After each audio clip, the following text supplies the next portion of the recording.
Thank you all for coming out. I appreciate your investing a couple of hours in the afternoon in being here. I'm going to ask that you engage and ask questions and challenge and disagree and just be in relationship with me and with each other as we move along. I was asked by Matt to focus on a specific topic that I cover in the book, and for those 10 of you who walk out with the book today, it's almost all in Chapter 9, so take note. It's almost all of what we're going to talk about that Matt asked me to talk about is in Chapter 9, and that is, how do we understand what human beings are even capable of when we're trying to win hearts and minds? How do we understand what human beings are even capable of when we're trying to win hearts and minds? And then my friend Al Mag asked, well, while you're at it, since you do crisis for a living, why don't you do some of that too? So I'm going to pivot from how do we know what people are even capable of to how do we know what people are even capable of when things are going horribly wrong? And how do you maintain trust and loyalty when things are going horribly wrong? And how do you make sure that your stakeholders, whoever those stakeholders may be, will remain true and trusting and loyal and continue to buy your products or invest in your stock or come to work every day or be in a business relationship with you? So by the time we're done, I'm hoping we can have a greater understanding collectively about all of that. Having said that, as has been noted, I'm on a tour promoting the book, The Power of Communication, Skills to Build Trust, Inspire Loyalty, and Lead Effectively. And what I do in the book is really three separate things that are woven together or braided together. The first is looking at what works and what doesn't work when leaders are trying to win hearts and minds. What works and what doesn't work when leaders are trying to win hearts and minds. Whether the hearts and minds they're trying to win are of employees, or the hearts and minds they're trying to win are of B2B customers, or the hearts and minds they're trying to win are of investors or regulators or business partners. What works and what doesn't work, and how can we help our teams do the things that work and avoid doing the things that we know don't work? The second thing the book does, which is a little off the beaten path, is it takes a publication of the United States Marine Corps. It takes the United States Marine Corps doctrinal publication number 1 called Warfighting, and it translates that publication as a set of conceptual frameworks for effective leadership communication. And what I found, and I'll demonstrate when we get to the crisis section, simply by changing a couple of words in the Marine Corps Warfighting Manual, changing the word war to communication, changing the word enemy to audience, we can find a very powerful way to understand how to engage stakeholders. I see a smile. Okay, you're going to hold me accountable for fulfilling that promise. Good. How do we win hearts and minds as part of a strategic, goal-oriented process to change the business environment? Just as war is the continuation of policy by other means, communication is the continuation of business by other means. And how do we align all of our resources to accomplish the purpose that we're trying to accomplish? That's the second thing in the book. It isn't a standalone, it's braided throughout. And the third thing we do is then take all of that, take all of the things that work and don't work, and take these Marine Corps conceptual frameworks of how do you become genuinely, habitually strategic in winning hearts and minds, and distill from that the 9 principles of effective leadership communication. That's the book. Today, I'm going to unbundle just one of those principles from 2 different frames. This gentleman is someone who wrote one of the most influential books in Western civilization that many people have never heard of. Actually, to be truthful, he didn't write the book.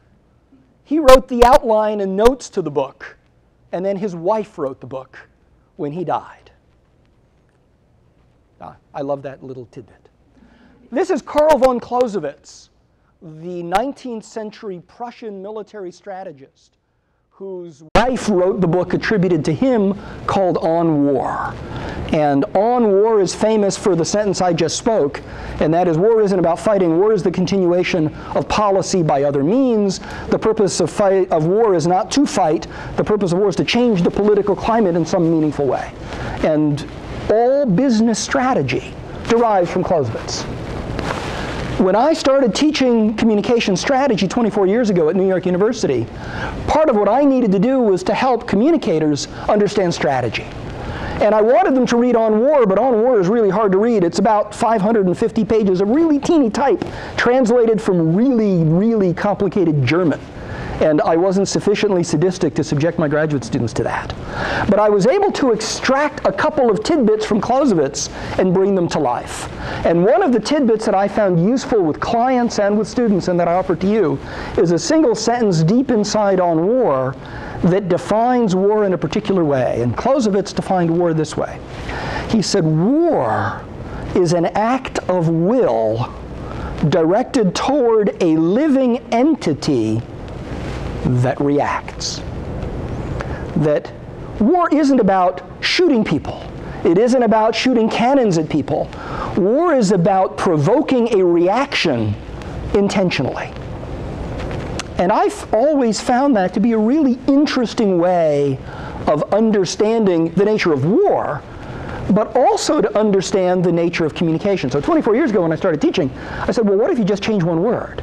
And so what I did is I began to ask my students to think of communication as an act of will, directed toward a living entity that reacts. And a really interesting thing begins to happen when you frame it that way. That when you think of communication as an act of will, the first thing you note is it's always done on purpose. When it's done right, it's always done on purpose. It's always done for a purpose. And the question, did we succeed or not, isn't about how you felt when you were doing it. It's about, did you accomplish your purpose? And I have found over 33 years of being in the communication consulting business that very often when we ask ourselves, did it work, we tend to talk about the process of communicating and not about the outcome, not about the purpose we were hoping to be in the service of. I see some heads nodding, especially some heads that have experienced it well and poorly. And when communication is done right, you measure the success based on the outcome, not based on the process metrics. Process metrics are important, but they're not sufficient. What you need is the outcome metric. So the starting point is always, what is the purpose of communication? So communication is an act of will.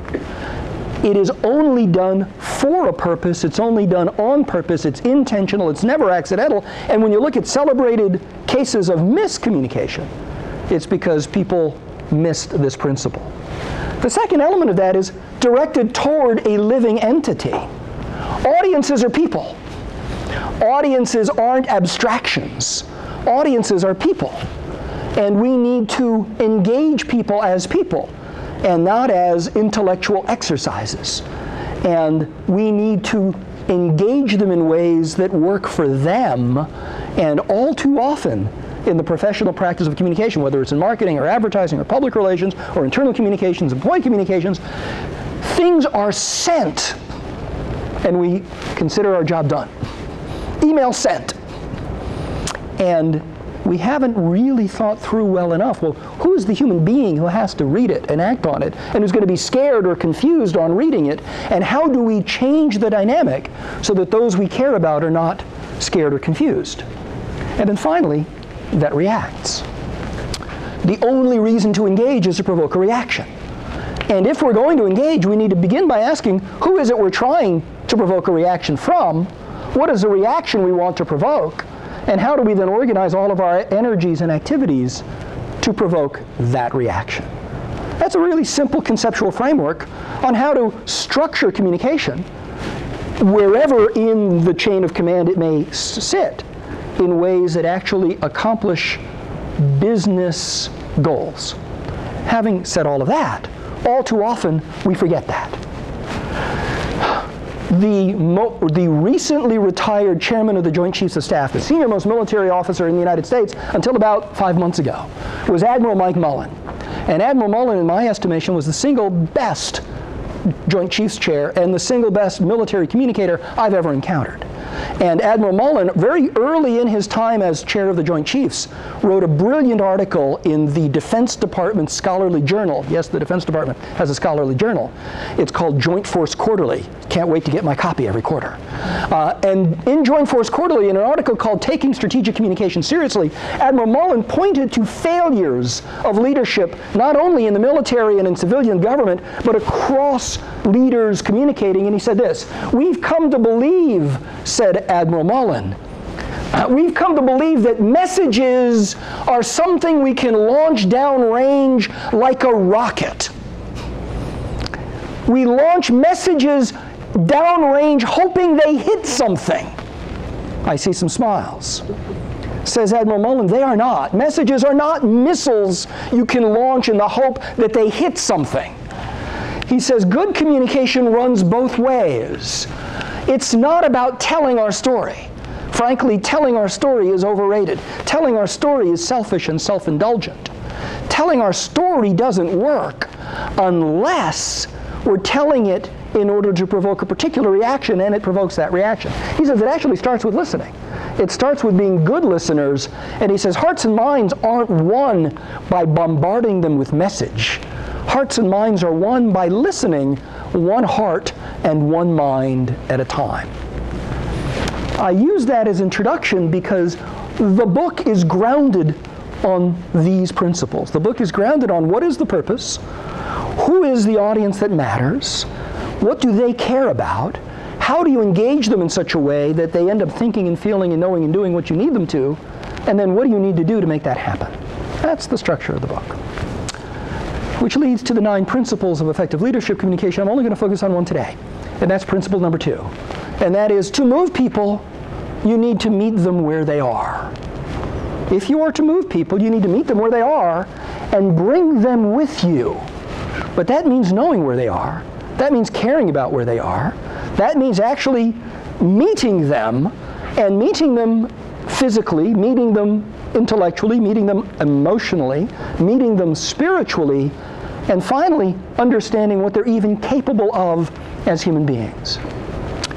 When we get to crisis, this will become critically important, because in crisis, people are typically scared or angry or cynical or untrusting, and we need to be really thoughtful about audiences and what they care about when things are going wrong. But effective leaders and effective communicators are thoughtful even when things aren't going wrong. So if we are to meet people where they are, the first step is to understand what human beings are even capable of. And that means understanding how the human brain works, because human beings are driven by what happens in their brains. So let me ask you to pay attention to something I'm about to do, and let me direct you to do something yourself. So let me ask you, sir, what is this? That's a lemon. It's a lemon, and can I toss it to you? And can you verify that it's actually a lemon and not a fake lemon? It's a lemon. You can toss it. It smells like a lemon. You can toss it back. It's lemonade. Well, actually, that's good, because now it's a little softer than it was. Okay, so here's what I'm going to ask you to do. I'm going to ask you, whatever you do, keep your mouth dry. This is Phoenix. It's hot. It's dry. I understand. It's not the heat that gets people in trouble. It's the humidity. There's no humidity here. It's easy to keep your mouth dry. Keep your mouth dry. Tanya, you going to keep your mouth dry? You going to keep your mouth dry? Okay.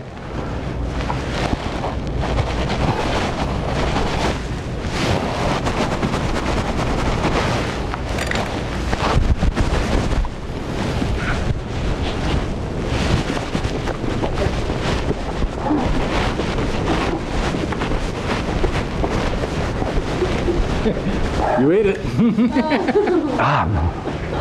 Michelle, how'd you do? Not so good. Not so good! I can't lie, no. Callie? Kaylee. Kaylee, did you keep your mouth dry? I told you to keep your mouth dry. What's wrong with you? Marie? I'm sorry, Marcia? I couldn't catch the lemon because I'm not wearing my glasses. Did you keep your mouth dry? Why not? It's tart. You can almost taste it. You could almost taste it. Could you taste it, Kaylee? Could you taste it, Michelle? Yeah, I winced. You winced. Could you taste it? You went, ooh. Ooh. That was a great reaction. Ooh. Deborah, did you keep your mouth dry? No. No! Why not? Why not? Oh, now she's drinking water. Why not, Deborah? Because your brain reacted.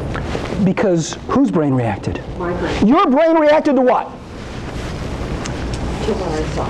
To what you saw. And what I knew based on other experiences. You have tasted lemon before. Excuse me. That was the water. I never touched this stuff. You've tasted lemon before, and you kind of knew what lemon does to you, but you didn't have a lemon in your mouth. I had a lemon in my mouth, but your mouth got wet.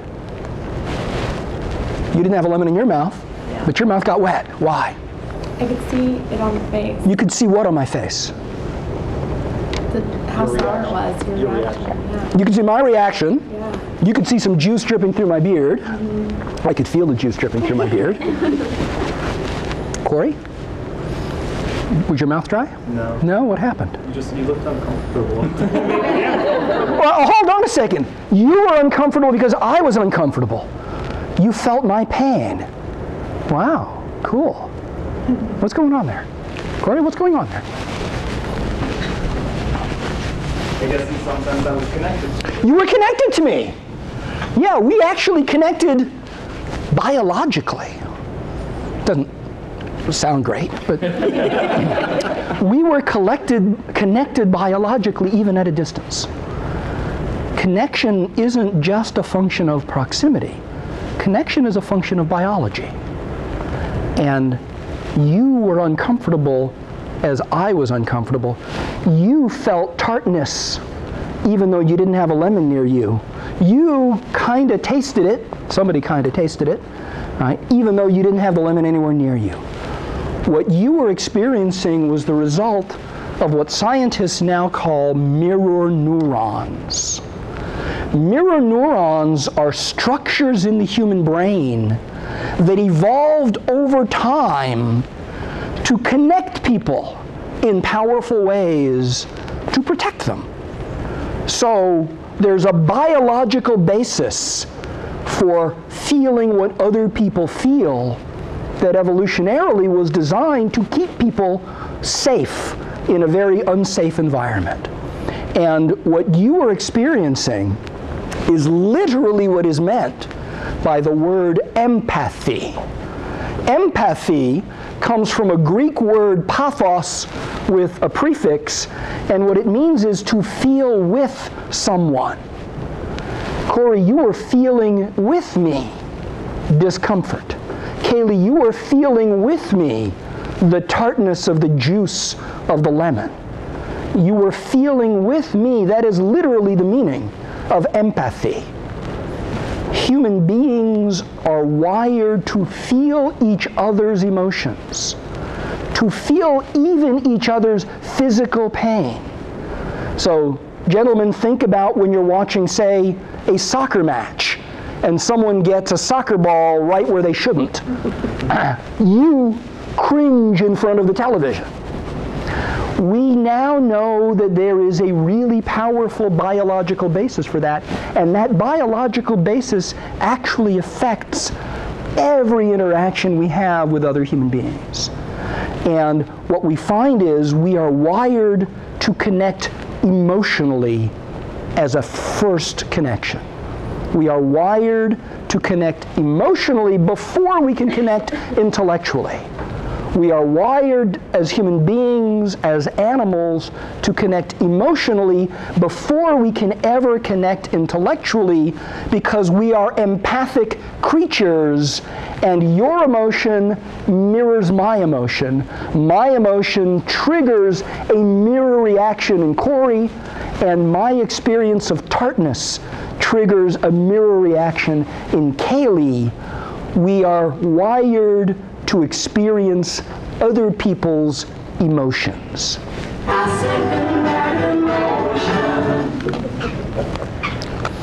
Over the last 20 years, there have been huge advancements in what we know about the human brain. As machines, including machines that some of you may actually build, as machines allow scientists to look into the human brain as human beings do stuff, we now have a much better understanding of what goes on with human beings, and what all of the research points to consistently over 20 years is that we have placed too much of a premium on intellect and not enough emphasis on emotion. The prominent neuroscientist Richard Restak at George Washington University has written a number of books for popular audiences about this, but the statement that he makes more often than not is that human beings are not thinking machines, although for 300 years we have tried to assert that we are. Human beings aren't thinking machines. We are feeling machines who also think. We are feeling machines who think. We're not thinking machines. We feel first and then we think. And if we want to win hearts and minds, we need to connect emotionally first and then intellectually. We can't move people if we don't meet them where they are, and people begin emotionally. They typically don't begin intellectually. This has huge implications in how we understand persuasion. This has huge implications, frankly, in marketing, even B2B marketing, because anyone you're marketing to B2B is still a human being. It has huge implications in workforces. It has huge implications with investors, because investors are driven by two fundamental emotional states, and that's greed and fear. And greed and fear drive almost all of Wall Street. Emotions matter, but we typically have overweighted intellect over emotion. And part of what we need to do is to better appreciate the role of emotion in winning hearts and minds. There's a fabulous book that tries to rewrite the history of civilization from the beginning to the present. It's by the economist at Wharton, Jeremy Rifkin. And what Rifkin writes in The Empathic Civilization is an attempt to make sense of human history, not as a history of intellectual accomplishment, but as a history of understanding emotional connection. So in The Empathic Civilization, Rifkin argues that effective leaders need to begin by understanding first mirror neurons and then other ways to affect people emotionally. Here's a little bit of Jeremy Rifkin.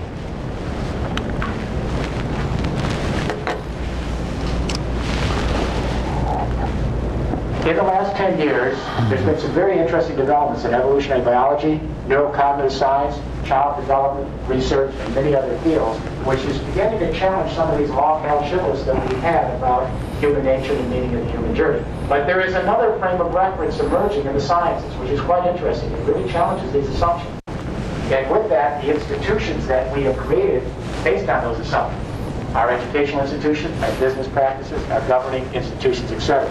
Let me take you back to the early 1990s. Sleepy little laboratory in Prague, Italy. And scientists had a MRI brain scanning machine on a macaque monkey.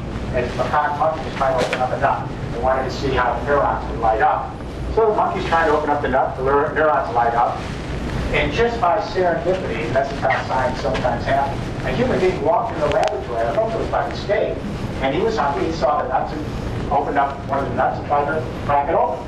The macaque monkey was totally shocked, because who was this invader in his laboratory? And he didn't move, he just gazed at this human trying to open up the nut, just like he had done a few seconds earlier.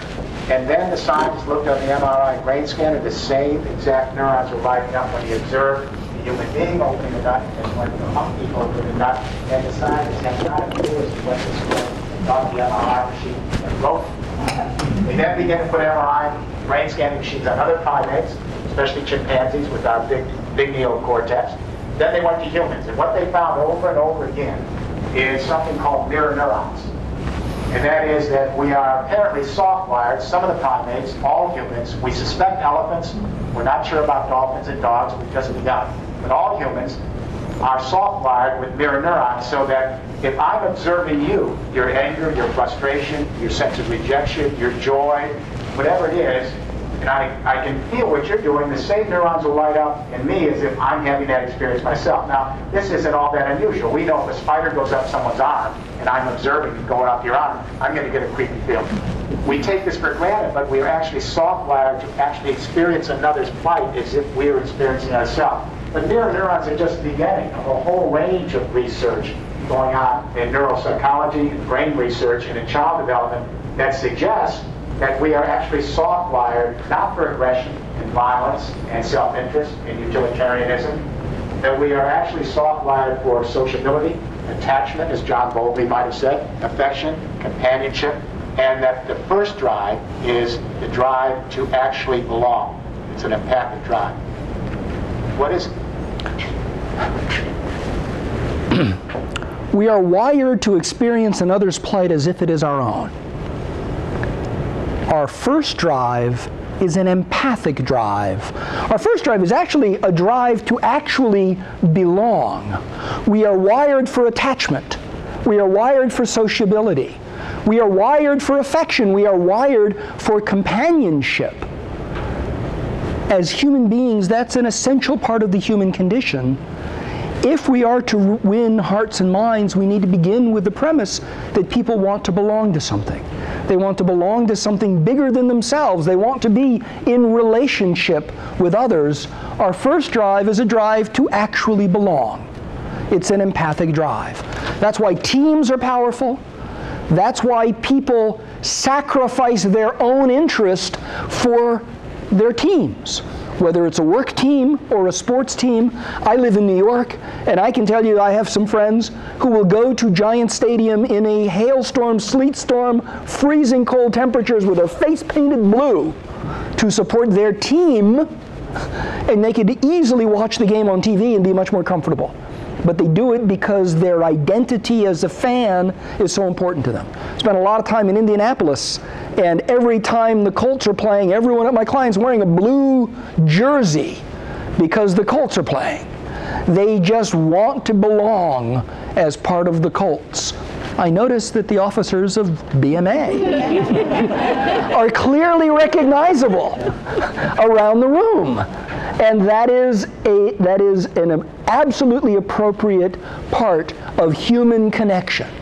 We understand your relationship to each other and to the bigger group by virtue of the emblem of relationship that you wear. There are huge implications for this for marketing. There are huge implications of this for employee relations. There are huge implications for this just in society as a whole, and we need to take seriously emotional connection, especially when we come back and talk about things going horribly wrong. But human beings crave connection, and if we are to win human hearts and minds, we need to begin by connecting with them, even if it's by some trick of sucking on a lemon in front of a group of people. Having said that, one of the things that neuroscience is beginning to tell us is the reliance on intellect and reason and facts is misplaced. And we need to treat human beings based on what they're actually capable of doing. So we're going to do a little experiment here. Charlie, how many people do you think are in the room right now? There are about 35, 40 people in the room. I'm going to do a little experiment with the people in the room. I'm going to ask you to follow along. I'm going to subject you to a very brief piece of video. It's only 30 seconds long. If anyone has ever seen this video before, please withdraw from the experiment silently. Please let the others participate in the experiment.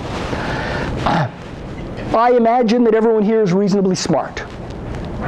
You wouldn't have advanced in your careers to the point that you come to a Business Marketing Association meeting if you weren't reasonably smart. I also suggest that it isn't hard to count in whole numbers. And let's see how good you are at counting whole numbers. We're going to watch a 30-second piece of video. There's 6 people in the video. 3 of them are wearing white shirts. 3 of them are wearing black shirts. The folks in white are passing a basketball among themselves. The folks in black are passing a basketball among themselves. I want you to count how many times the players wearing white pass a basketball among themselves. Who's seen this before? Okay, you guys don't talk. Okay, the rest of you talk. So count how many times the players wearing white pass a basketball. Count how many times the players wearing white pass the basketball.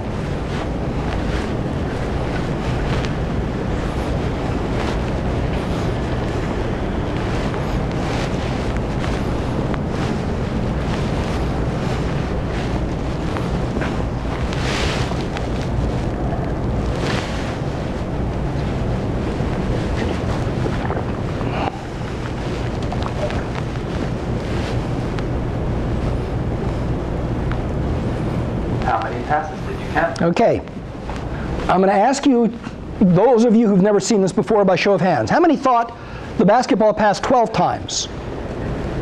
How many thought 13 times? We keep them up. 3. How many thought 14 times? 1, 2, 3, 4, 5, 6, 7, 8, 9. How many thought 15 times? 1, 2, 3, 4, 5. How many thought 16 times? 1, 2.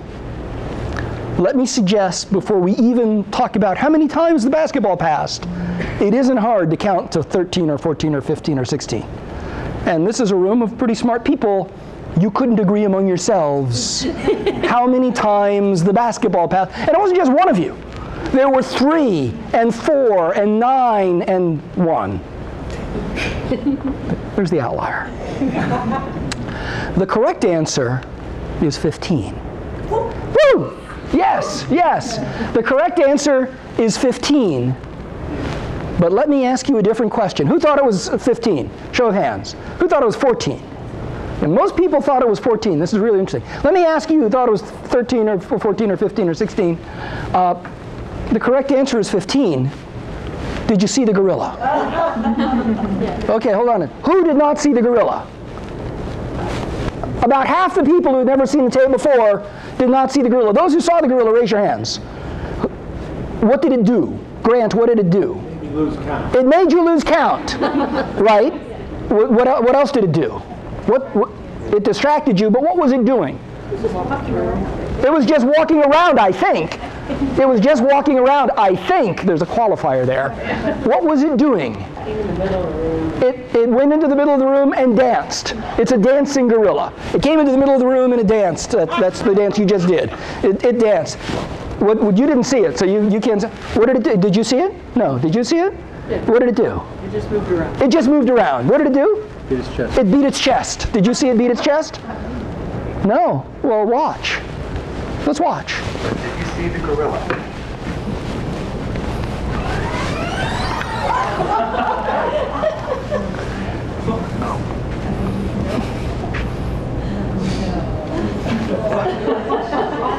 Who said no?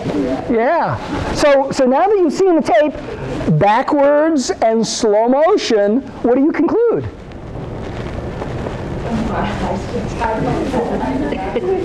You did not see it and you, whoa. We have very selective vision. It's not the vision. You see just fine. Concentration. The direction was to watch the white shirts.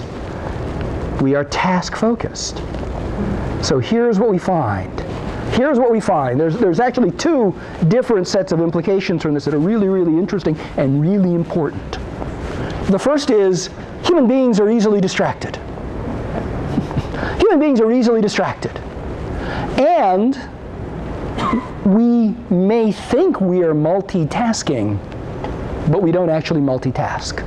We serially task in microbursts. And when we're doing one thing, we're really not doing the other thing. It's not that we're doing 2 things simultaneously. We're just going back and forth between doing one thing and not doing the other, and doing the other thing and not doing the first. And what we now find, I do a lot of work with automobile insurance companies. And they are horrified by the whole idea of texting while driving. There are more fatal accidents texting while driving than driving under the influence of alcohol. And that's because everybody texts, not everybody drinks and drives, but also when you're texting, you don't see the gorilla.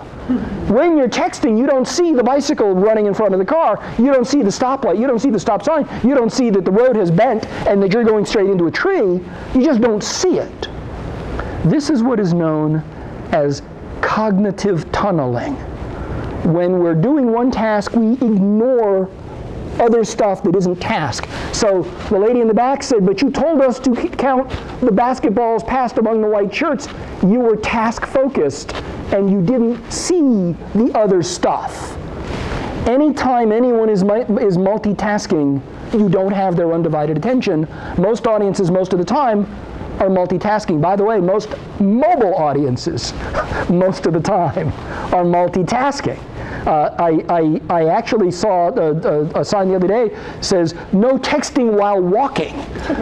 And that's because people are now walking down the street texting, bumping into people, bumping into buildings, falling off of curbs. There was even the YouTube video of the guy in the mall who was walking in the mall and fell into a fountain.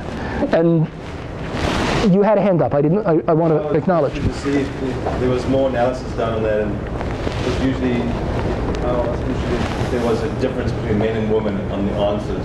Because usually women can do. I've been doing this a couple of years, and I've not detected a pattern. Well, the pattern is usually very straightforward. About half the people don't see the gorilla at all. And about 2/3 of those who see the gorilla didn't notice that the gorilla thumped its chest. In this room, only one person declared that the gorilla thumped its chest. That's about average for a group this size. So the gorilla had been dressed in white. We can alter the variables in the experiment. I didn't do the experiment, somebody else did the experiment, but the experiment tells us human beings have a really hard time paying attention, even on something relatively simple. Forget the gorilla. How many basketball passes were there among white shirts? We couldn't even agree on among ourselves. And think about how often an audience is asked to consider something. And if you can't even agree on how many times the basketball passed, how are you going to agree on what the guy speaking actually said? Well, this places a huge burden on people who present to repeat a lot. Because at any given time, people aren't paying attention. And one of the things I hear from clients all the time is, I've said that. I've said that. Don't need to say that. How many times do I have to say that? And the answer is a lot. You need to say it a lot. You need to say it a lot because at any given moment, people aren't paying attention. The other thing we find is, as was said by the woman in the white jacket, I can't believe what I see. It's not that you have to have your eyes checked. Your eyes are fine. It's your brain. But there's nothing wrong with your brain. Your brain was just being a brain. And that's what brains do. They cognitively tunnel. Well, this has huge implications when people are under stress, when people are tired, when people are busy, when people are somewhat beleaguered, when they're scared.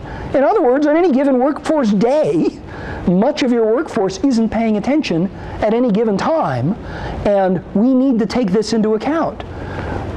When we're marketing to people, very often they are immune to what we're saying because they're just not paying attention. They are multitasking. Now, if you thought the gorilla and you're not seeing the gorilla freaked you out, wait till you see the next one because it's going to blow your mind. So let me tell you a little story. Let me tell you a little story.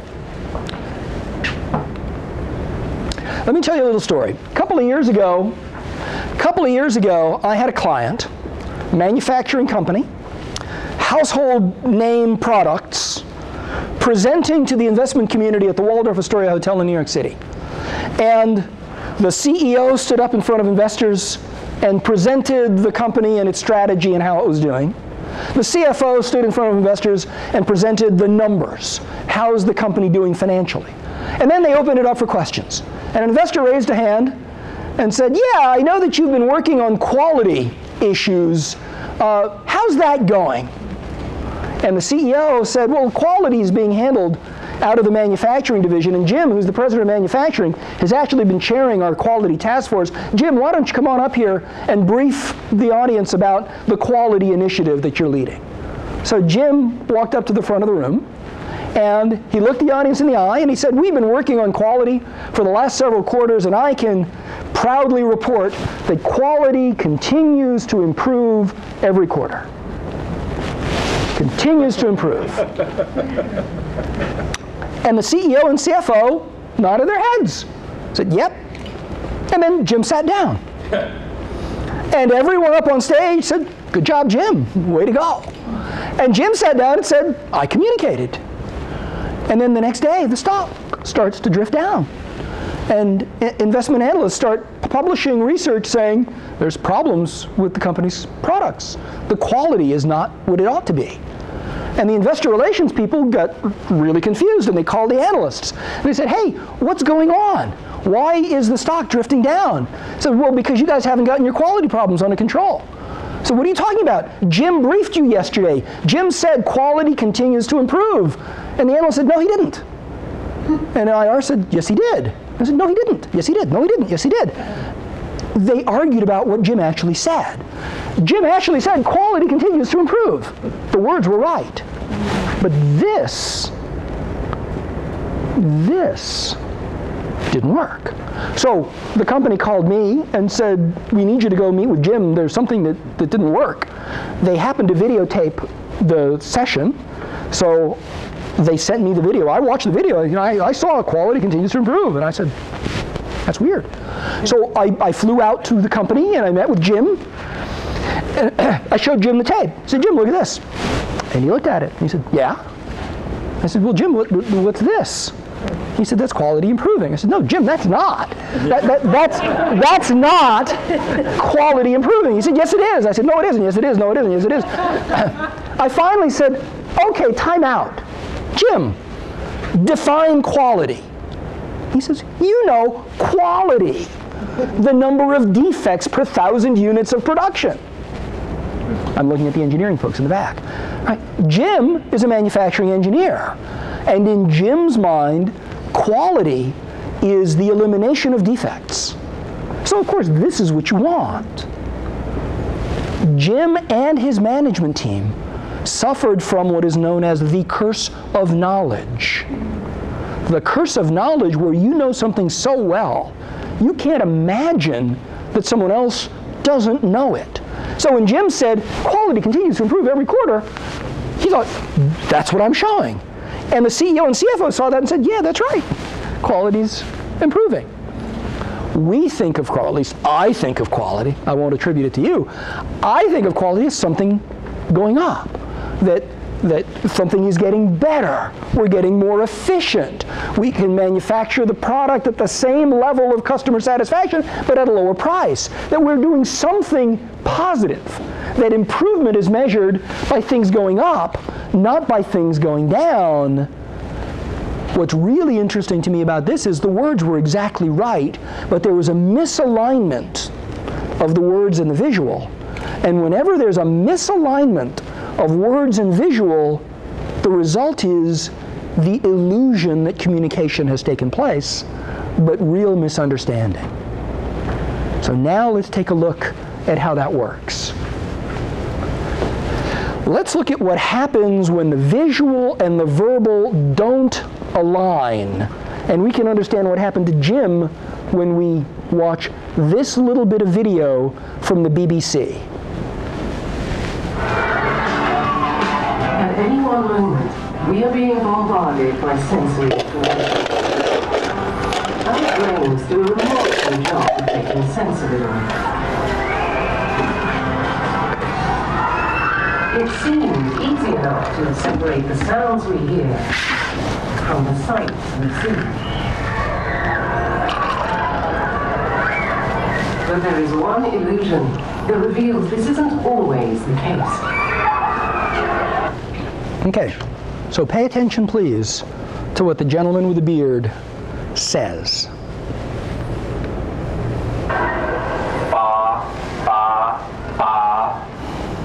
Have a look at this. What do you hear?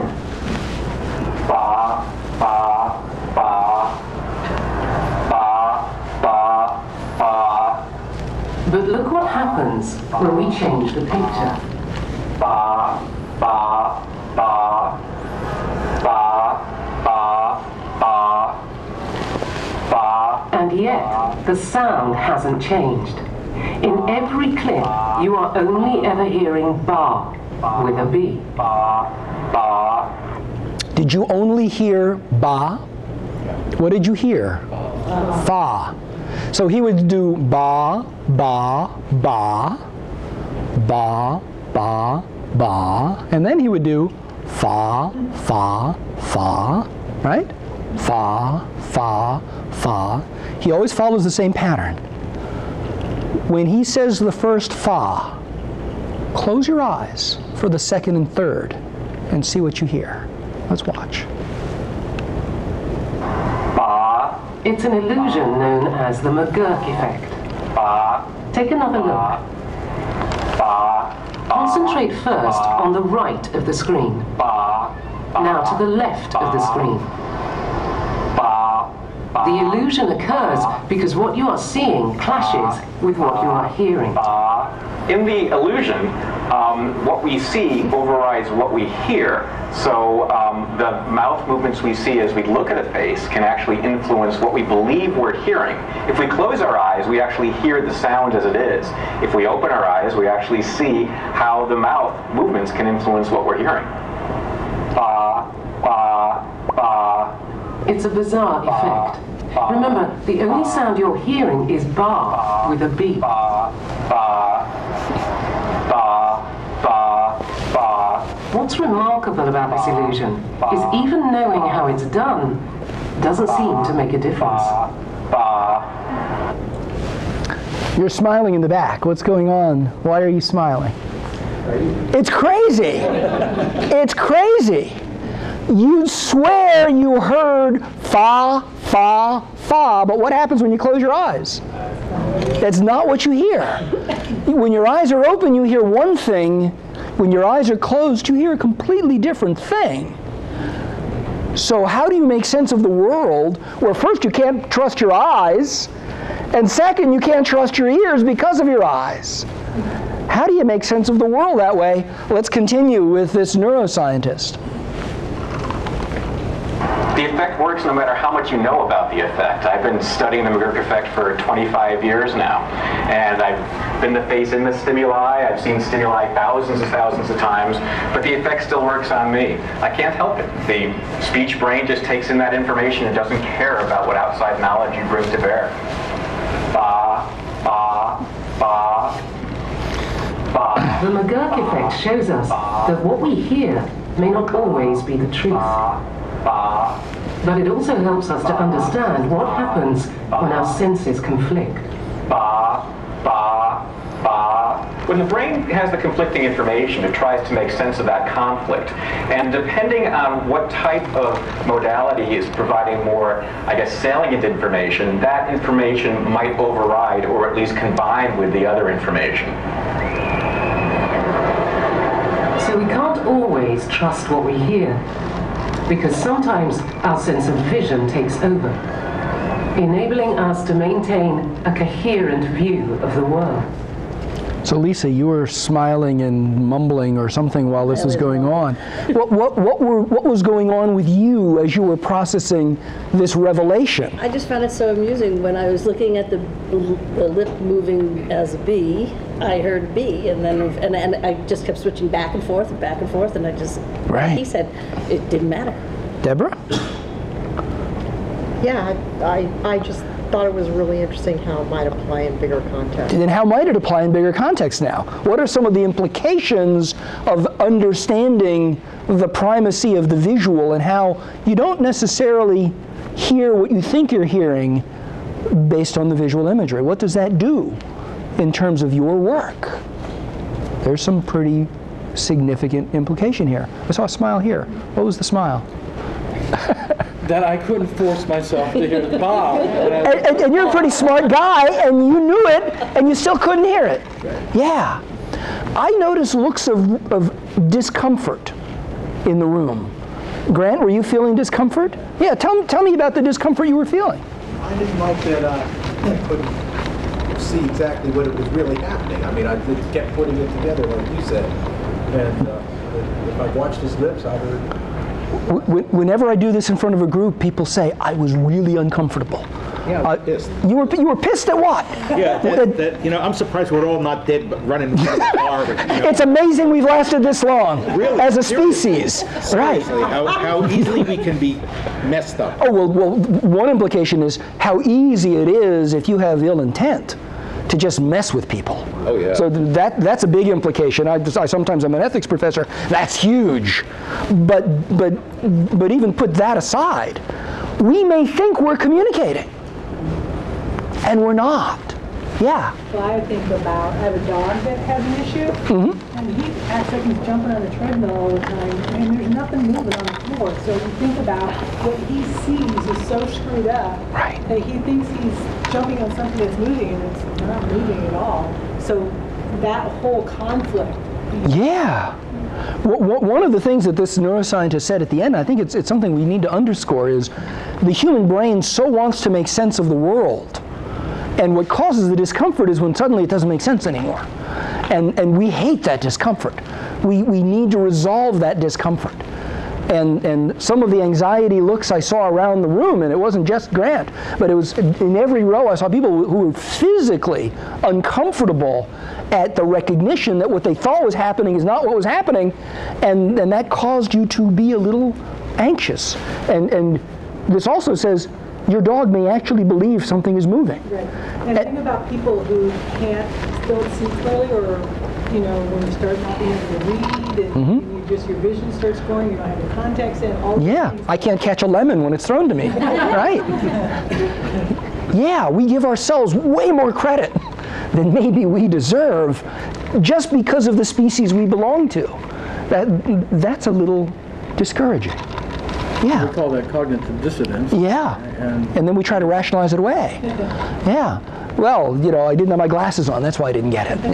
Yeah. I would think it also depends on your audience. If it's younger kids or people who speak a different language, they're not used to And that's a great point. The scientists did this around the world with different sounds that were culturally specific. So they did da, da, da, ga, ga, ga in places that don't have a sound. I saw that. You saw, that's what you saw. But it's the same effect, but with a slightly different sound.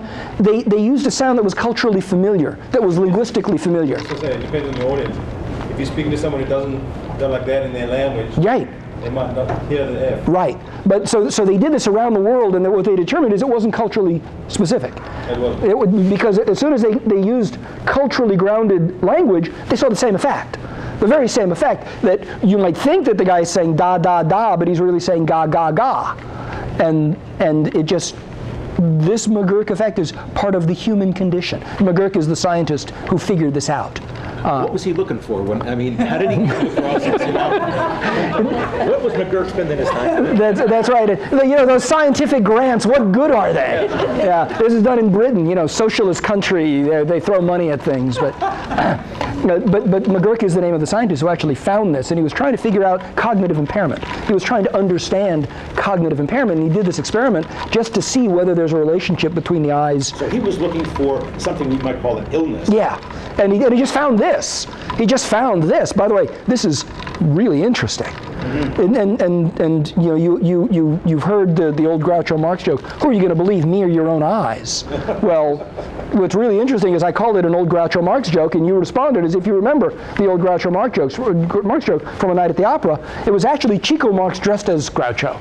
So our eyes fool us even to the level of who are you going to believe, me or your own eyes, which wasn't spoken by Groucho. It was spoken by Chico dressed as Groucho. So the eyes prevailed there too. So anytime there's misalignment between the visual and the visual wins. That becomes really important in a crisis. When somebody says they're sorry, when somebody says that they're concerned. It's really important inside a company when somebody says they're really proud of the team. I'm very proud of all of the work the team has done. And you say, no, you're not. that the visual has to align with the verbal, or else people don't understand it. They don't remember the verbal, they remember the visual, or they remember the effect of the visual. This becomes important, this becomes really interesting, and we could spend our entire time on the consequences of this. But I've been asked to move on. So we're going to move on a bit.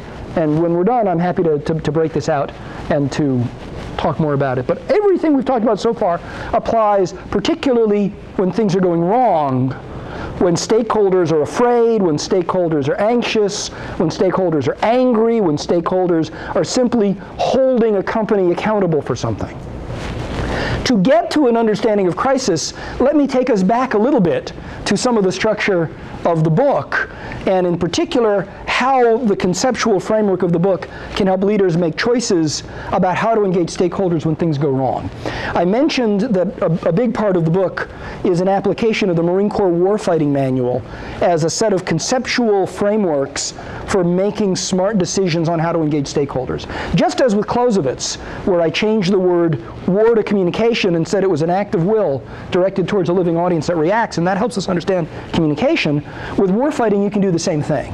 For 21 years now, one of my clients has been the United States Marine Corps, and I train every Marine Corps colonel and lieutenant colonel, and I've trained most generals on how to deal with negative events in public places, and these days combat is always public, and one of the things I say to my Marine Corps and other military and to my law enforcement clients is, this is what's going to kill you.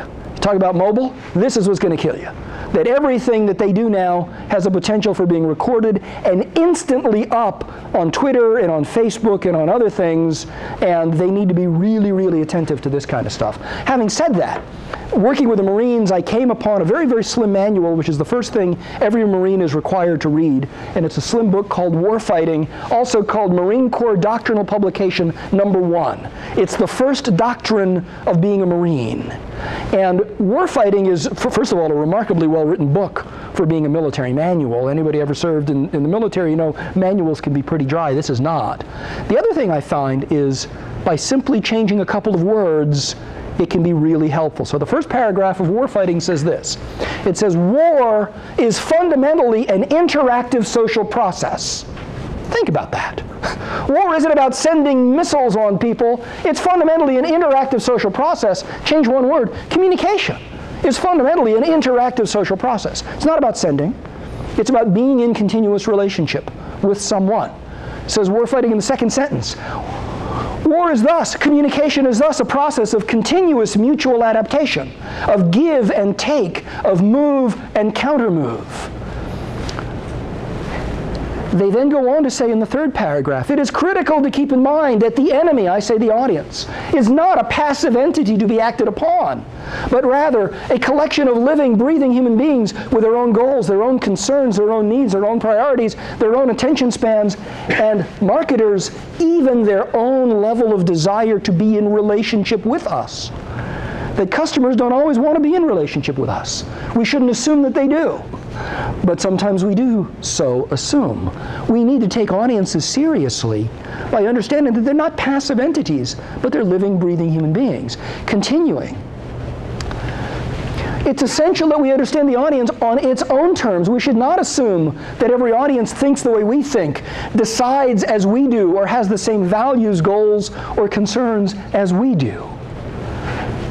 We don't have time today to talk about Netflix, but I have a whole chapter in the book on how Netflix essentially caused its stock price to fall 75%, lost 1 million customers because they announced a relatively routine change in service and price increase in the context of pure internal operational detail about the company without any discussion of what it means to the customer, without any discussion of, in order to provide you with the highest quality selection, the fastest downloads, the best variety of programs, none of that. They instead spoke to the audience as if the audience cared about the internal operations of Netflix. And, oh, by the way, didn't even bother to tell the customers that if you want the same service you have now, it's going to cost you 60% more. Wasn't even in the email. Wasn't even in the initial communication. So there's a really good example of an otherwise savvy marketing company that didn't understand that customers actually care about their own stuff, not about the company's stuff. There's a real lesson there. If we had 3 hours, we'd unbundle Netflix in all of its glory. Says warfighting is translated, we need to see the audience through our audience, we need to see ourselves through our audience's eyes and anticipate what the audience will do so that we may adapt. If only Netflix had asked, what would a customer reasonably expect us to be saying when we change our service, to be saying when we raise our prices. Netflix said none of those things. And then it says, effective communication focuses on the audience's worldview. We need to get inside the audience's thought process and see the audience as it sees itself and make our decisions in light of the audience's anticipated reactions and counteractions. In other words, communication is an act of will directed towards a living entity that reacts. We need to understand the living entity, and we need to understand the reaction. With all of that, let's now take this to how do you deal with stakeholders when things are going horribly wrong? What are the best practices in crisis communication that derive from all of this? And it goes back to, if you're going to move people, you need to meet them where they are. And in a crisis, it's relatively easy to figure out what your stakeholders care about. So when we think about audiences in a crisis, there's one central defining question that we need to ask, and that is, what are the legitimate expectations of our stakeholders? That if we begin with what are the legitimate expectations of those who matter to us, our customers, our employees, our investors, regulators, business partners, what are the legitimate expectations? Another way to ask the same question is this. There are really three parts to the question. Part number one, what would reasonable people appropriately expect? We can debate what a reasonable person is. What would reasonable people appropriately expect a responsible organization or leader to do when faced with this kind of situation? Whatever the crisis is, what would reasonable people appropriately expect a responsible company to do when faced with this particular situation? And the answer to that question isn't very hard. But I find that if we ask a different question, we get a completely different result. If we ask the question, what should we as a company do in this moment? We begin to consider the question from the point of view of the company, not from the point of view of our stakeholders. And we bring to the discussion all of our own internal barriers to making good decisions. We bring our own prejudices, our own political boundaries, we bring our own way of understanding ourselves, we become very self-protective. But if we ask the question, what would our stakeholders appropriately expect a responsible company to do? We eliminate those barriers, and we can actually make good decisions faster than would otherwise be the case. So I advise my clients and I teach my students, in every instance, this is the first question we ought to ask after we figured out what the situation is. If it's, when presented with this kind of situation, well, what is the situation? Once we understand the situation, or once we think we understand at least the scope of the situation, well, what would our stakeholders appropriately expect a responsible company to do when faced with that? And that's usually the starting point for a pretty good solution. Having said that, when we look at the reasonable expectations of stakeholders, the single biggest predictor of reputational harm, of loss of trust, of loss of confidence, of loss of competitive advantage, the single biggest predictor that the company is not handling the crisis well is the perception among stakeholders that the company doesn't care. Because reasonable people appropriately expect a responsible company to care. The starting point is show you care. The single biggest predictor is that you don't care. And because humans want to connect with each other, they want the company to care. And when you don't care, that causes dissonance, and that causes them to back away and say, there's something wrong with you. You're not doing what we need you to do. There's something wrong with you.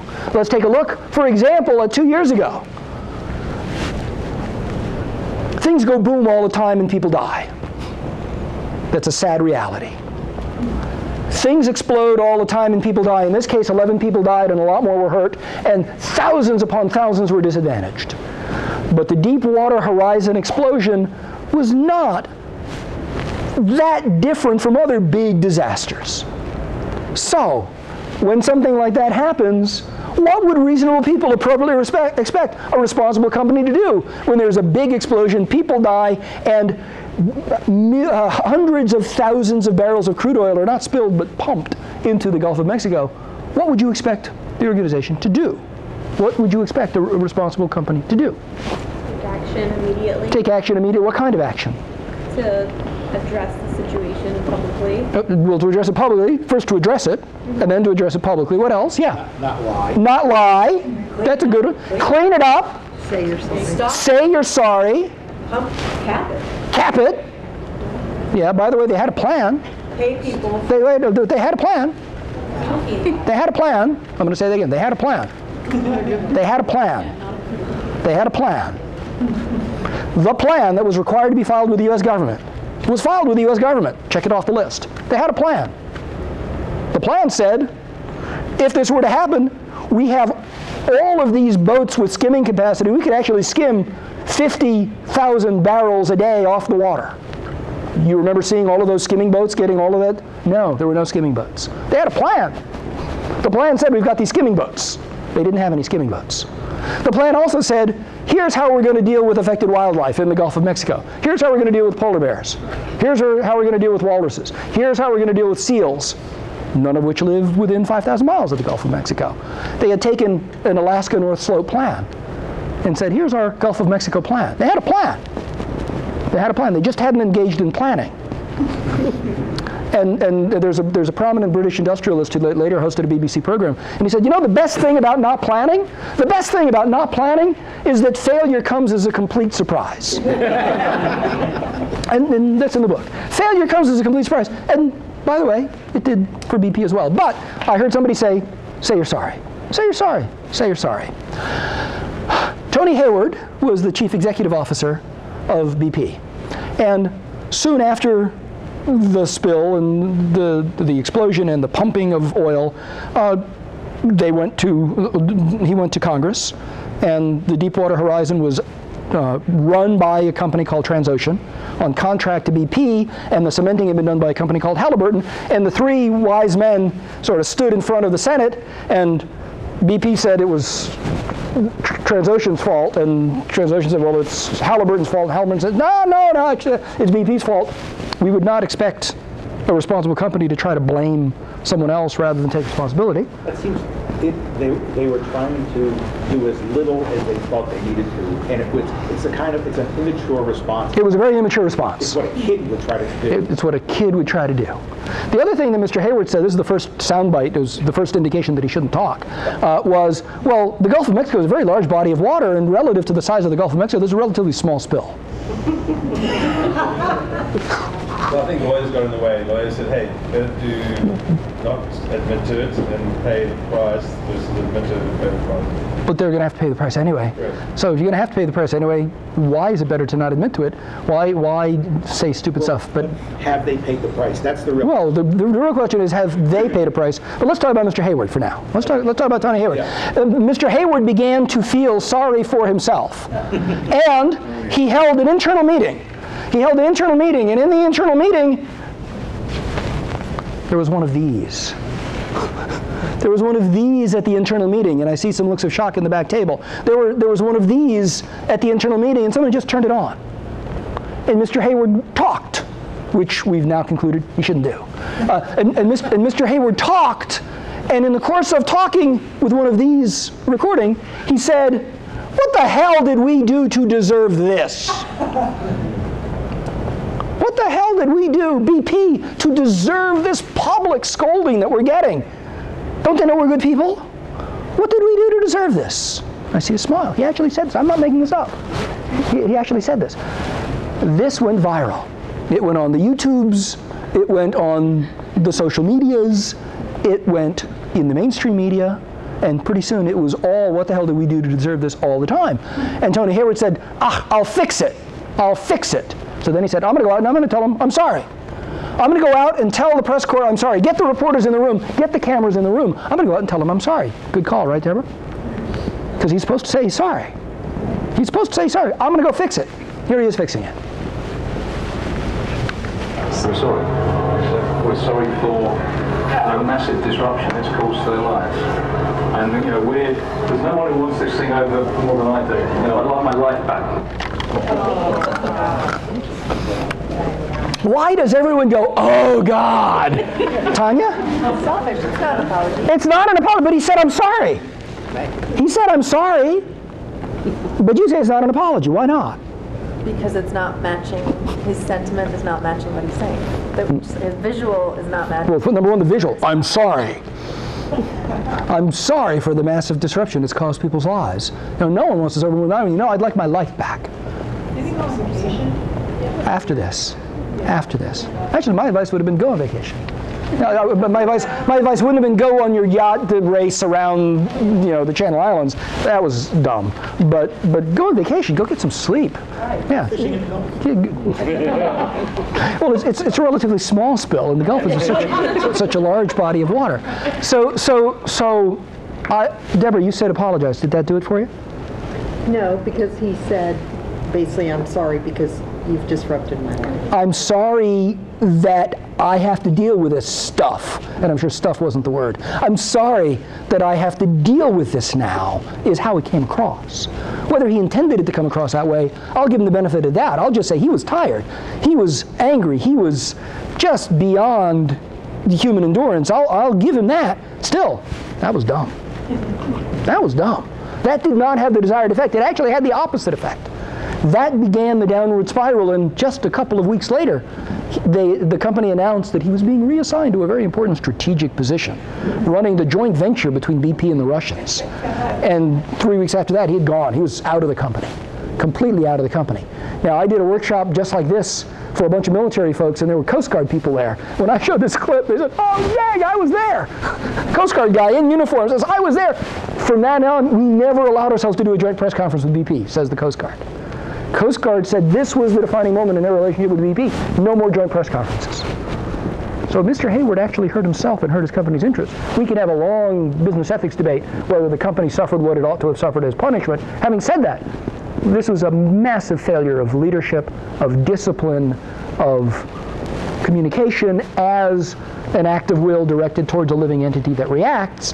And frankly, the best advice I've given my clients in a long time was advice to someone who was about to be interviewed by 60 Minutes. Go take a nap.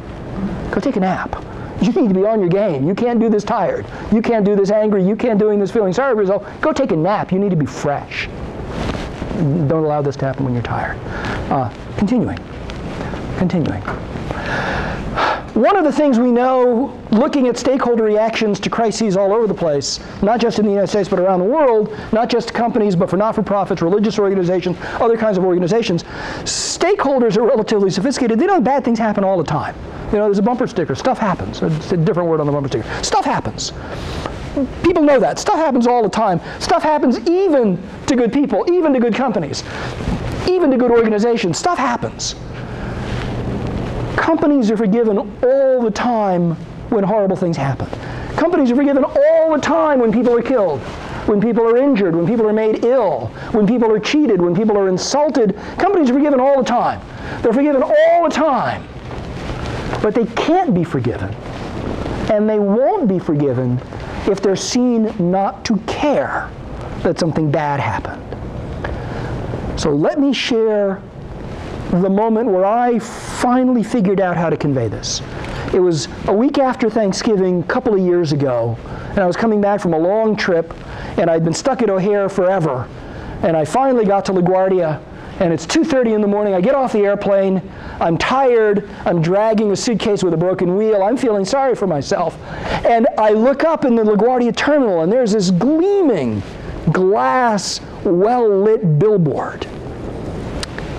And there's a relatively famous guy who had gotten really famous in the prior week staring out of that billboard.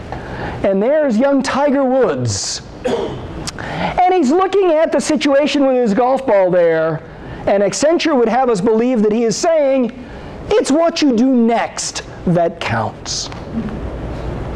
It's what you do next that counts. I so wish Tiger had followed his own advice the week before. When you have an accident, you hit, say, a fire plug, and you're found on the grass in some physical distress by the police and taken to the hospital.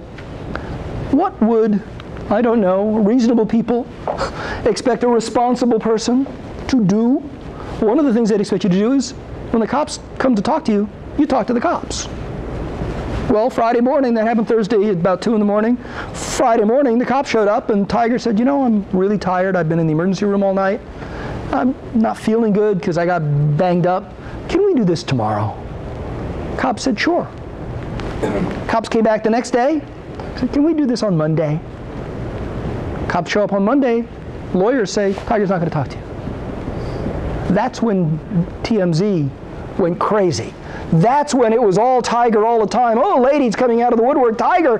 And the audio recording from the answering, Tiger just went into a downward spiral because he didn't do what reasonable people would reasonably expect. My own guess is if he had talked to the cops, no matter what happened beyond there, this wouldn't have been nearly as interesting a story. What got the media sniffing around was, why isn't he talking to the cops?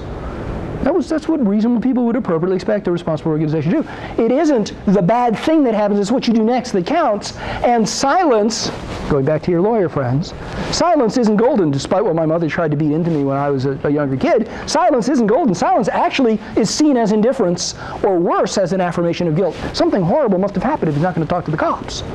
Something horrible must have happened if he's not going to talk to the cops. What could that horrible thing be? And the speculation begins. Silence also allows others, including your adversaries and your critics, to define you, to define the crisis, to define your motives, to define your actions. To actually say, no, his wife chased him out of the house with a golf club and started beating the car, and then dragged him out of the car, started beating him. And everyone said, yeah, that actually makes sense. At that point, that was the narrative. Silence allows others to define. File that one away. Silence also invites your adversaries to rally others, to rally the media, to rally class action lawyers to sue you, to rally social media to come against you, to rally competitors to start picking off your people and your customers. Silence is an invitation to those who want to wish you ill to actually succeed in wishing you ill. To be effective, you need to be quick, but you can't be quick and stupid. You need to be quick and smart. Warfighting gives us a way to understand that. The Marines define speed as the consistent ability to operate quickly.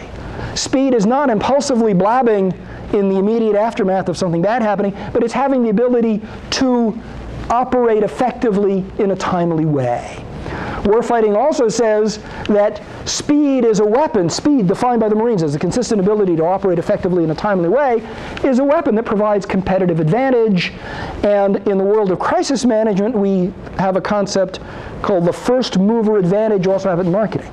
The first mover advantage in crisis says whoever defines the crisis first, whoever defines your motives first, whoever defines your actions first, wins.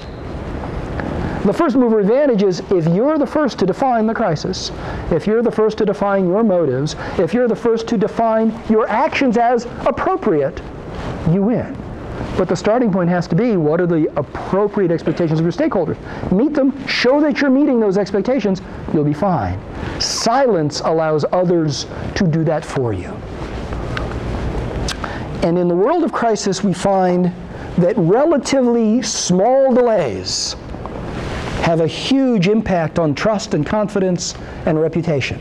Relatively small delays have a huge impact. This is a principle that the military calls disproportionality. I'll call it the golden hour of crisis response. And that says that incremental delays in demonstrating that you are taking responsible steps, incremental delays in demonstrating that you are taking responsible steps, has a greater than incremental impact on the outcome. And one of the ways to understand it is the rule of 45 minutes, 6 hours, 3 days, 2 weeks, ... And that says that if in the first 45 minutes of a crisis becoming public, you can define your motives, define your actions, define the crisis itself in a powerful way that meets appropriate stakeholder expectations, crisis will go away, very few people will have heard about it, and you'll be fine.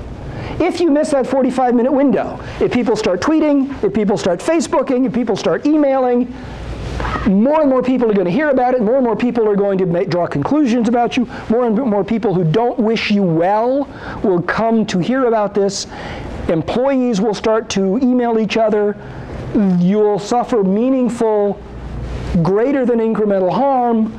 If you can define effectively, within the first 6 hours it'll go away. If you can't, simply because of mainstream media and social media reaction to mainstream, you're going to have the story alive for 3 days. And in those 3 days, way more people are going to know about it.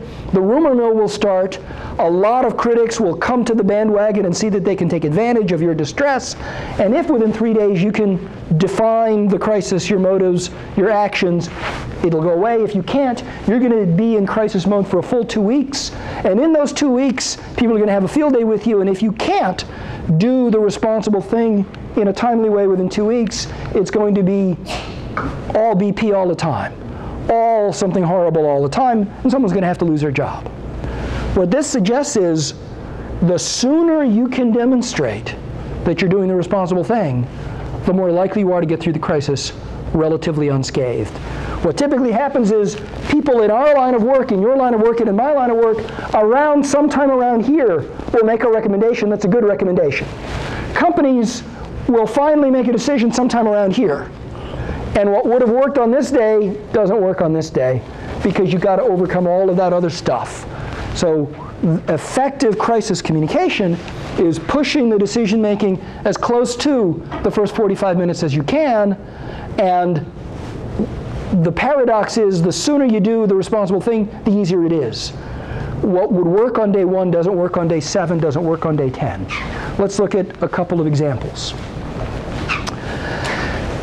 Last September, in the run-up to back to school, JCPenney launched a very aggressive please do your back to school shopping at JCPenney campaign aimed at families. They wanted to beat out Walmart and Target and the other places people typically go for back to school stuff. They wanted people to come to JCPenney. And then someone on social media, I see a smile, you know where we're going on this. Someone on social media saw that Penny was selling a shirt for 11 to 15-year-old girls. And the shirt said this: I'm too pretty to do my homework, so my brother has to do it for me.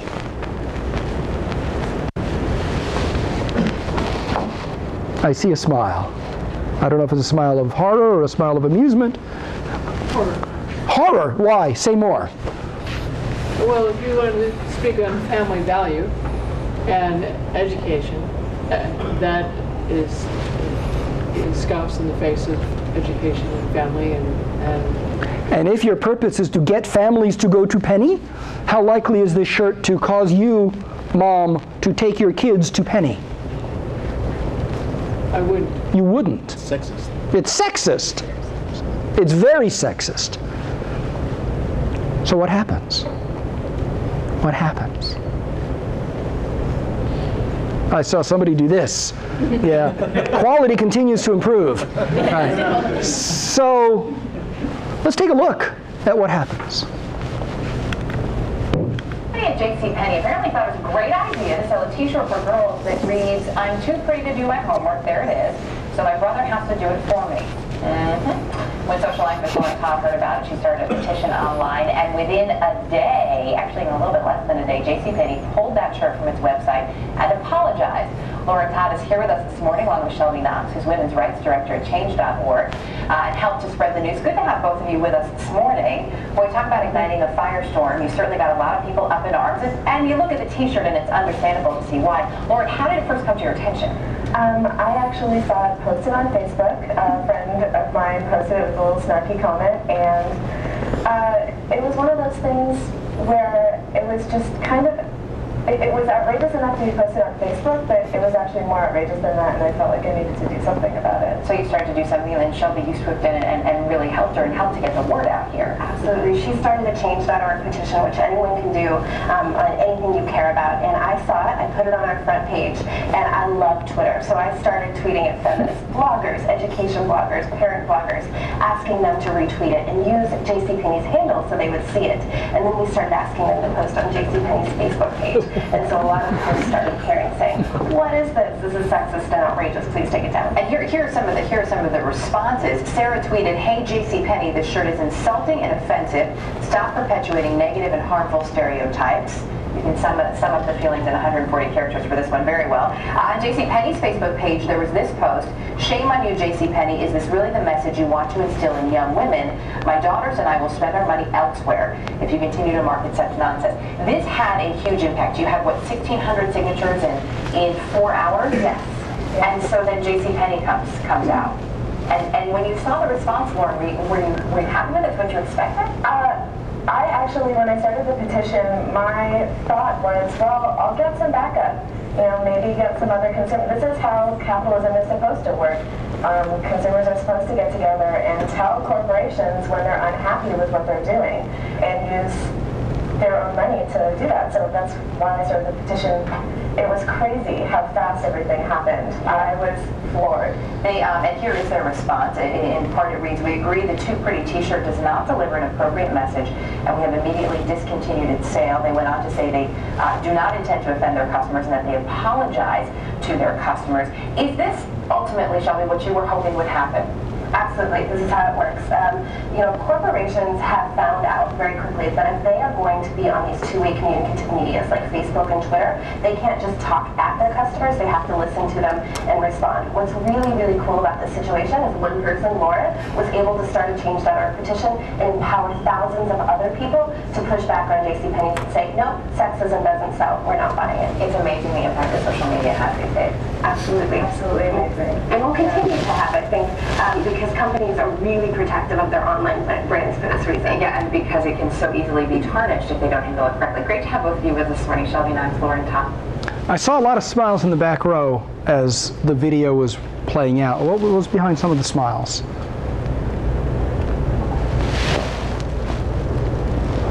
How high up was the person who made the decision? I don't know. That shirt? I don't know, but high enough to pull the shirt. Sounds like they need some remedial training. They pulled it within a couple hours, yeah. I think it's what happens at a lot of companies. Yeah. Stuff is going on down in the lower realm. Some buyer thought that was cute. You know, nobody in the PR department was asked about it, and you know, a lot of times crises are sinking lower. It's all that stuff you never hear about. Get up to where they need to get. Right. And so companies have to be constantly telling their people to report when stuff is happening. Signal detection, signal interpretation, and signal escalation are huge disciplines inside organizations. Cute and a good idea, and mail buyer. Or a mail buyer. Company knew that was going to be a problem. The question is, did they say anything to anybody? Did that person react, or or was the culture just keep your mouth shut? Right. Because guaranteed, people are not that stupid where you can have a whole department or whatever and nobody notices. Having said that, there's right-hand, left-hand issues in every company, even in small companies, and this is a big company. Having said that, customers generally know bad things happen, it's what you do. They didn't say, Penny, we're not going to shop anymore. They said, unless you do something, we're not going to shop anymore. And so Penny did. By the way, this was a one-day thing. One-day story. Penny suffered no meaningful harm, no meaningful fall off in sales. They had a very good back-to-school season. They actually were able to put this fire out quickly because they responded in the same day. Responding, if they had waited 3 days, what would have happened? This would have been all over the news for 3 days, and then they would have been seen to have been forced by the public visibility, as opposed to recognizing, oh, you know what, this was a dumb move, we shouldn't have done that, we'll take it off. And they would have suffered in the process. Let's look at another one. In 2007, Facebook was just getting public beyond college students. Think back generations ago to 2007. It was a long time ago. 2007, most people didn't have Facebook. These days, most people do have Facebook. Back then, most people didn't have Facebook. And Facebook launched a new feature called Beacon. And Beacon was a feature where vendors would sell stuff through Facebook. And when you bought something, every one of your friends immediately saw that you had bought it. And Facebook said, this is really cool. People are going to want to do this. And people on Facebook said, I'm not so certain I want every one of my friends to know everything I'm buying. What if I'm buying a surprise for my girlfriend? I don't want her to know that I bought it. What if I'm buying something that I don't want anybody else to know about? This isn't necessarily a good idea. Can we have some mechanism to opt out of this? And Facebook's reaction was, well, what would reasonable people appropriately expect a responsible company to do? What would you expect a company to do when customers come to them and say, you know, we'd really rather be able not to do this? Kaylee? Give them the option. Yeah. So here's what Facebook said. Try it. Try it. You'll see that it's really cool. You'll see that it's really cool. Try it. And people at Facebook said, no, we don't want to try it. Why don't you give us an opt-out? Better yet, why don't you make it an opt-in? Why don't you make it something that people have to choose to be part of? Why make it something where if I just go out and buy something, everyone on my network is going to know what it is? And their response was, no, we don't need an opt-in. We actually don't even need an opt-out. Try it. You'll see that it's really cool. So something really interesting began to happen at Facebook. People at Facebook began to create anti-Facebook groups on Facebook. It was the first time that Facebook people created anti-Facebook groups, and they tried to put pressure on Facebook to change it. Facebook finally said, okay, we'll give you an opt-out. And it was an opt-out on a purchase-by-purchase basis with a non-intuitive navigation so that you had to go to 2 different places that weren't easy to find on Facebook in order to opt out of that single purchase. But if you make another purchase, you'd have to go through the same process. And people said, no, this isn't what we wanted. This doesn't help us. This actually places a burden on us. And their response is, oh, come on, try it. Try it. Try it. We want people to try Beacon and see it in action. If they don't like it, they can easily turn it off. Well, it's not easy to turn it off, and it's on a purchase-by-purchase basis. There was no universal opt-out, and people kept saying, Facebook, what are you doing? This isn't good for us. And their response is, try it. We want you to try it. We want you to try it. So, what would a reasonable person expect? Okay, you've gotten all of this criticism. Maybe now? No, keep trying it. And even Mark Zuckerberg said, no, try it. Finally, Zuckerberg comes out, says, about a month ago, not true, it was actually more than a month ago, about a month ago we released a new feature called Beacon to try to help people share information with their friends about the things they do on the web, actually about things they buy on the web. We made a lot of mistakes building this feature, but we've made even more with how we've handled them. We simply did a bad job with this release, and I apologize for it. Good for him. I wish they had done it a month earlier. He continued, overall, I think we have I'm sorry, he didn't continue. Years later, the FTC and Facebook reach an agreement.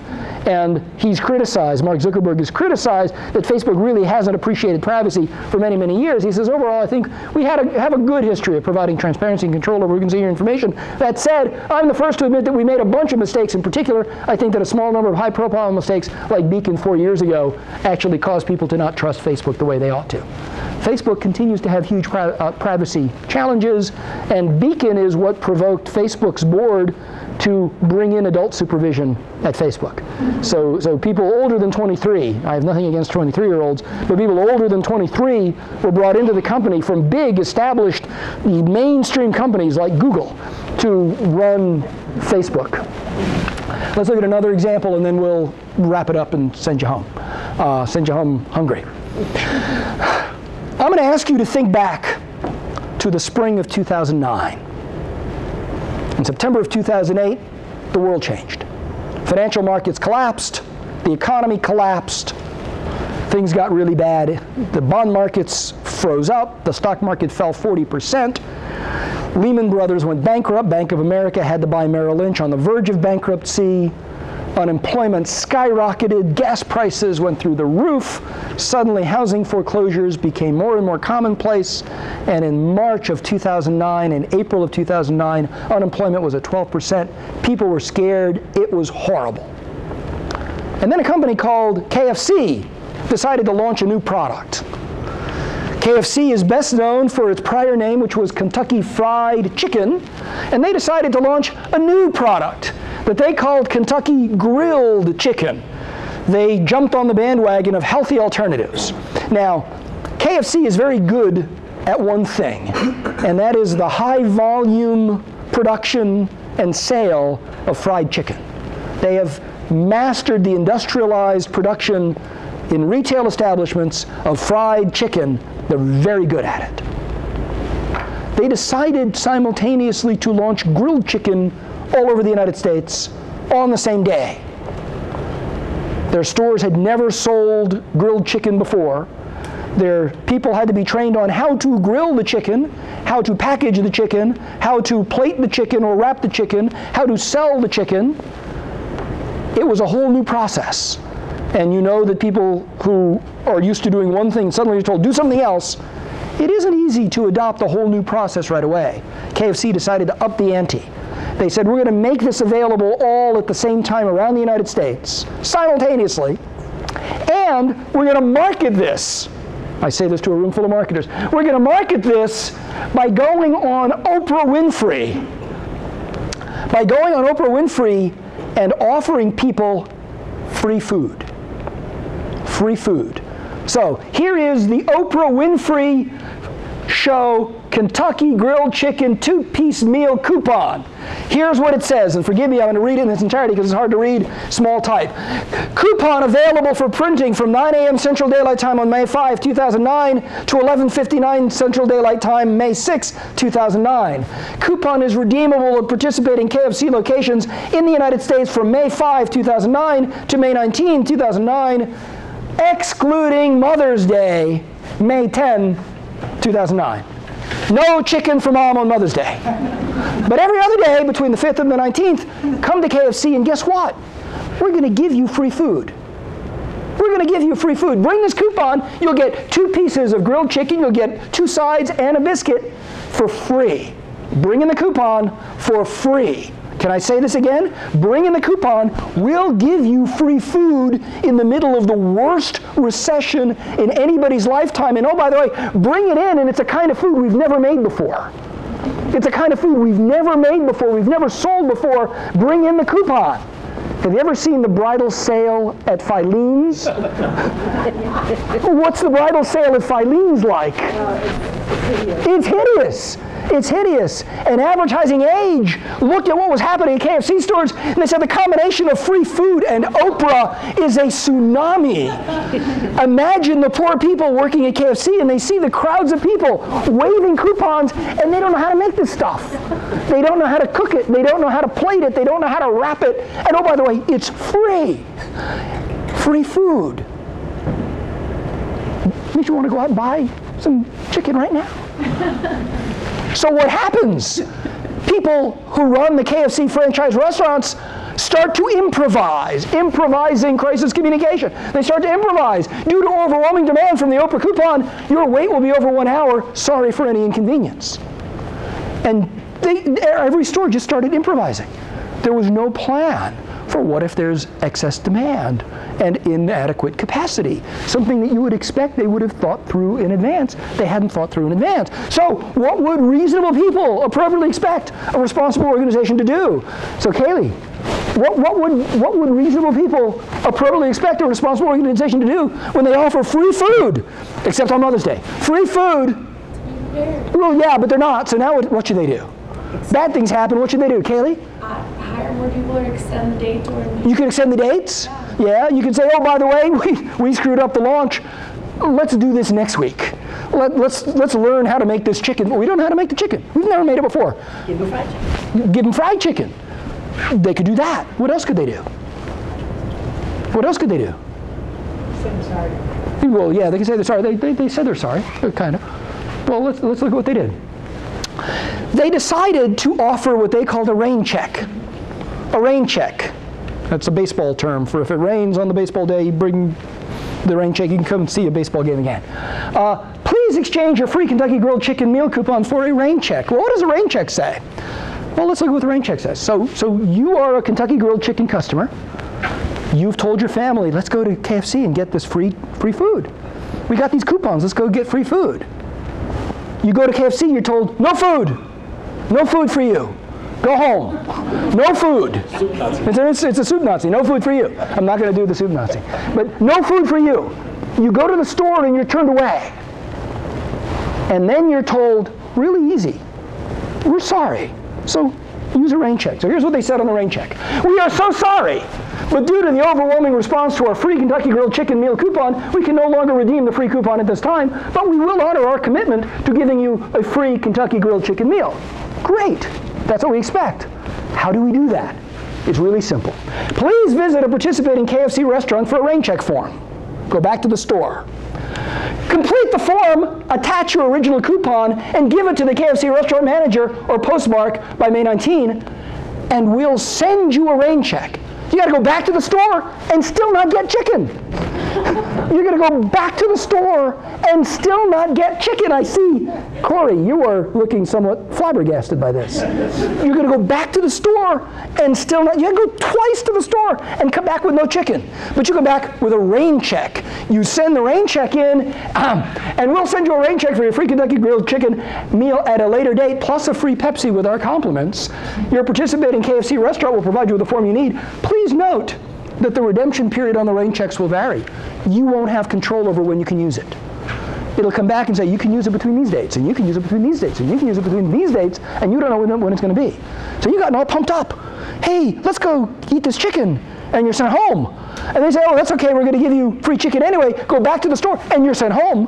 And then they send you a rain check, and you can only use it on certain days, and they may not be days that you want to eat chicken.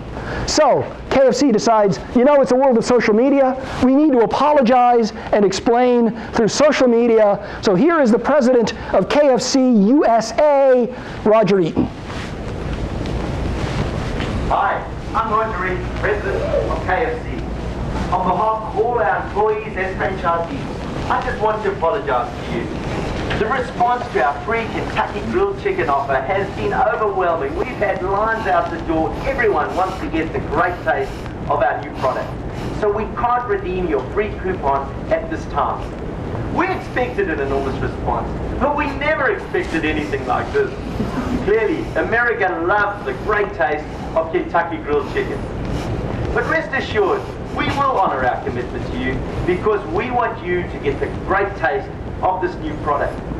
Please bring your coupon to a KFC restaurant or visit kfc.com, and in exchange we'll send you a rain check for another time.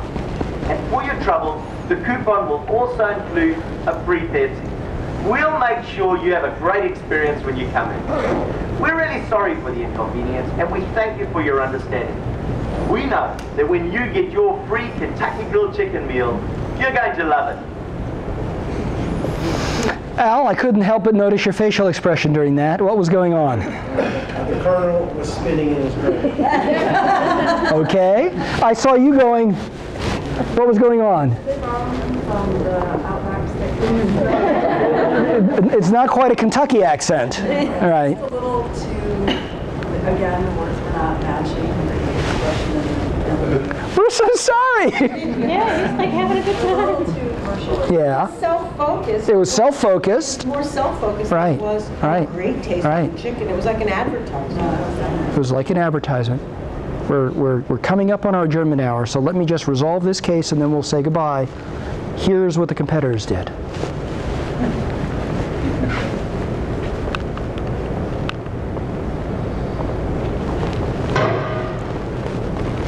On April 28th, El Pollo Loco gave away 2 free pieces of flame grilled chicken, tortillas, and fresh salsa.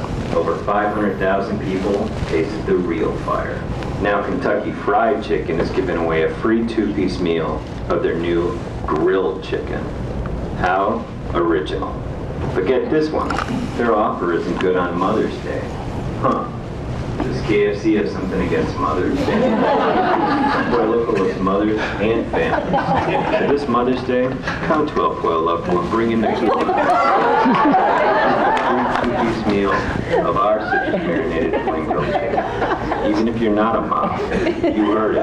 El Pollo Loco will honor KFC's coupon just like we honor moms. Wow, KFC. Hope your moms don't find out about that. Brilliant. You know, Brilliant.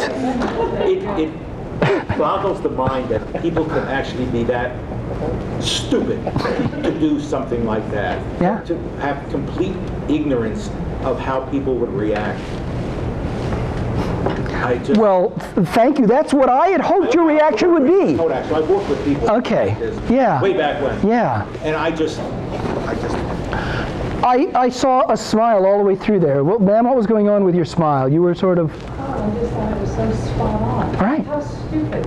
KFC is owned by Coca-Cola. Well, it's owned by Yum Brands, which is a spin-off of Pepsi. Yeah. Hello. I Yeah. mean, you've got some of the best marketing minds, Yeah. and they come up with it makes no sense to me. They Right. deserve it. By the way, you can actually get free chicken, just not at KFC. Bring the KFC coupon, and we'll give you chicken. Yeah. Do not understand Oprah's audience. Seriously, why would you have a coupon that's not good on Mother's Day? For Oprah's audience. Yeah. I mean, this whole thing was just not well thought out. We are at 5 o'clock, and I want to honor your time. I've got all the time in the world, but I want to honor your time.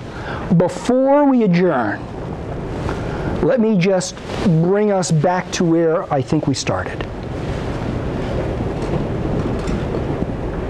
We, as educated people, typically like to lead with facts. We like to lead with data. We like to lead with reasonable, rational argument. Human beings tend to respond emotionally. In high-stakes situations, especially, they respond emotionally. We need to honor their emotional reaction. In BP, in JCPenney, in Beacon, Facebook, and now in KFC, we have seen how easy it is for companies to discount human emotional reaction. It is all too common. You say you used to work at other companies that behave the same way. By the way, some of those companies no longer around. They behave the same way. This is how companies behave, but companies are run by people, including people like us, and they need to recognize that their customers and employees and investors and business partners are also people. We need to do a better job of anticipating emotional reaction. Having said that, human beings have challenges with what they can pay attention to, but it is precisely when they feel vulnerable that they need emotional reassurance from us. And we saw in all of these instances really good companies, highly respected, that didn't connect as effectively as they ought to have, or as quickly as they ought to have. Having said all of that, before I leave, I'll be happy to take questions, but let me ask you a question. Think back over the 90 minutes we've been talking together. What's the single biggest surprise, or the single biggest aha, or the single biggest thing you'll begin to apply in your own work? One word, 2 words max. So let's start. Tanya, biggest takeaway, surprise, aha, or whatever.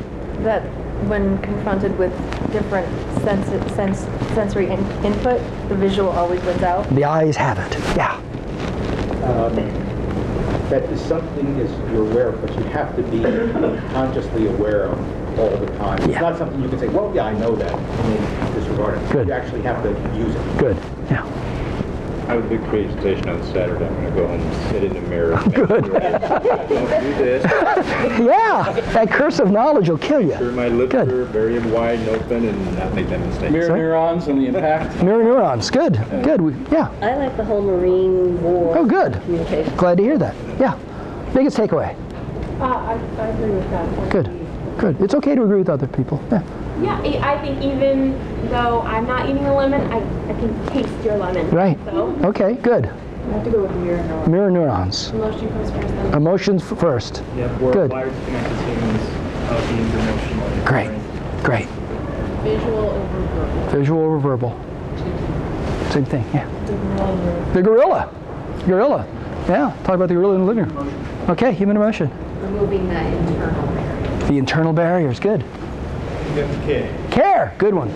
Didn't learn anything. Thank you. No takeaway for you. The mirror neurons. I was going to say she doesn't get a book, but okay. Mirror neurons. Do the right thing quick. Do the right thing quick. Right. Craving the connection. Craving the connection. True power. True power of communication. Thank you for the plug. Yeah. Yeah. Silencing on the goal. Good. Super smart friends that was right about that. There you go. Good. Emotions. Emotions good. Al? Don't go on Oprah. Have the capacity to deliver on the promise if you go on Oprah. Yeah. Great. Well, thank you for coming out. Thank you for engaging as you did. I'm happy to take questions. I'm happy to hang back. I am deeply grateful for the invitation and for your attention through all of this. Thank you.